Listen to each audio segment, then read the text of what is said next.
welcome back to MPTV. I'm Sydney, and this is your makeup news and highlights. Dear Game of Thrones fans, your petition for HBO to remake the final season is not going to change the network's minds. But, according to ET, plans for 3 potential prequel series will be focusing on characters from other areas of author George R.R. Martin's enormous literary universe. Currently, there are 3 Game of Thrones prequel projects in the works at HBO, 2 in development and 1 pilot starring Naomi Watts, which just wrapped filming this summer in Belfast, Ireland. HBO programming president Casey Bloys took the stage at Television Critics Association Summer Press Tour in Beverly Hills, telling a room full of reporters that the network is unfazed by the critical backlash to Game of Thrones finale season.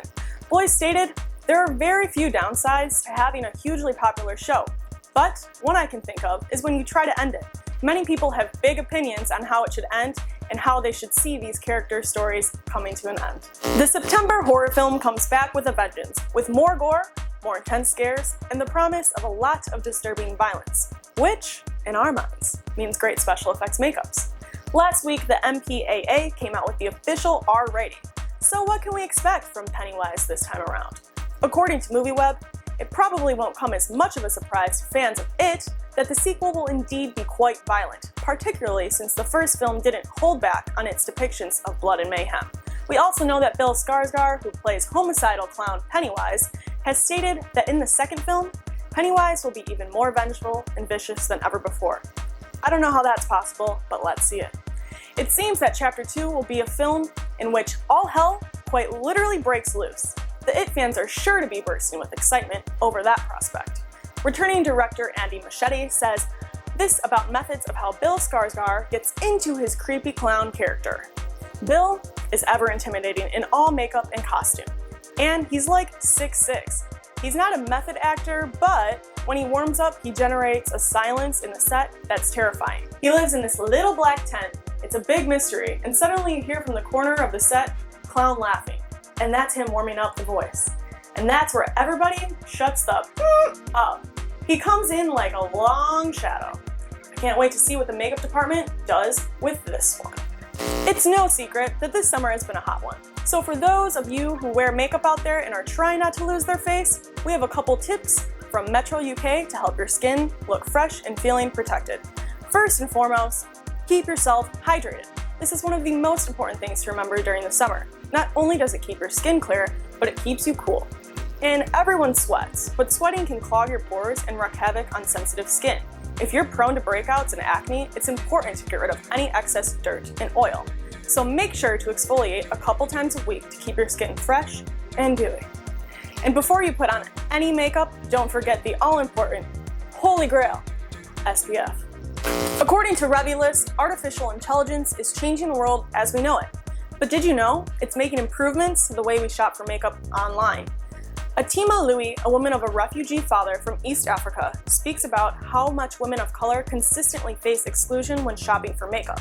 This issue drove Louis to create Nudest, a company that uses AI to identify true skin tones to make for a more informed online makeup purchase. Nudist's first partner is with Spectrum Beauty, who has vowed to not retouch any of their makeup ads, and they also launched this foundation line with Nudist technology. This tech will soon become every makeup retailer's necessity across all digital shopping platforms.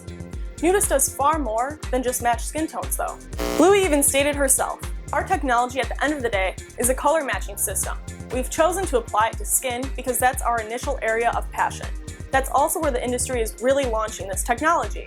However, Nudist also has the power in the future to help someone match any object through a photo with another item that they might want to pair with it. Imagine a future where you can take a picture of a red pair of shoes and then get a dress to match that exact color.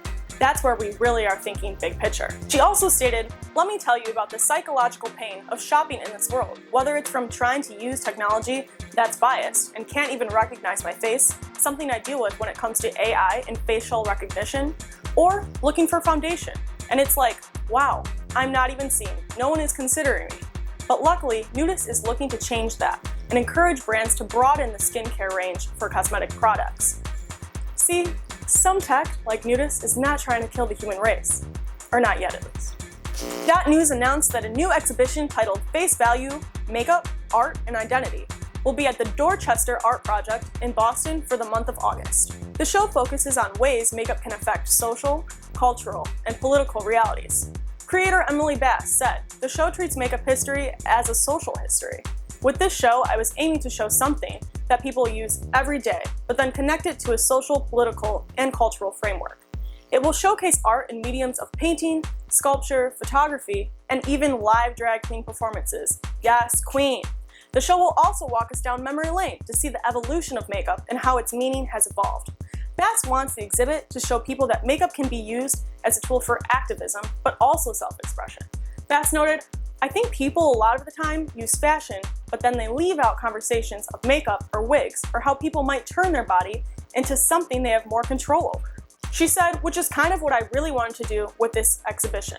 Focus particularly on how my queer, trans friends of color use the body as this sort of spectacle where they're becoming larger than life and saying, "You have to pay attention to me, I'm here, and I'm taking up space," and doing it with a lot of style and attitude. This show will also inform on makeup culture in this day and age and through the use of social media like YouTube and Instagram, which has opened up the world to appreciate drag for what it is. This event is free and open to the public, so go check it out before it's gone. Thank you so much for tuning into this segment of MPTV's Makeup News and Highlights. I'm Sydney, and as always, respect the craft.